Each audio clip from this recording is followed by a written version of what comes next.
বিশ্বকবি রবীন্দ্রনাথ ঠাকুরের চৈতালি কাব্যগ্রন্থ থেকে আজ আমি একটি বিখ্যাত ছোট্ট কবিতা পাঠ করে শোনাব।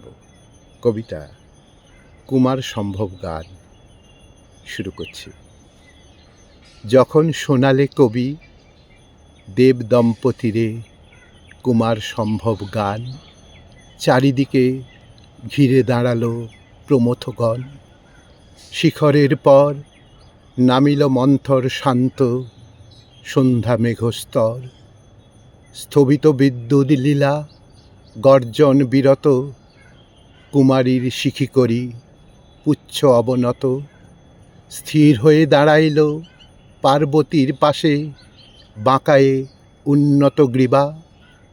কভু স্মিত হাসি কাঁপিল দেবীর ওষ্ঠ, কভু দীর্ঘশ্বাস অলক্ষ্যে রহিল। কভু অশ্রুর জলোচ্ছ্বাস দেখা দিল আঁখি প্রান্তে। যবে অবশেষে ব্যাকুল সরমখানি নয়ন নিমেষে নামিল নীরবে। কবি চাহি দেবী পানে, সহসা থামিলে তুমি অসমাপ্ত গানে। কবি চাহি দেবী পানে, সহসা থামিলে তুমি অসমাপ্ত গানে।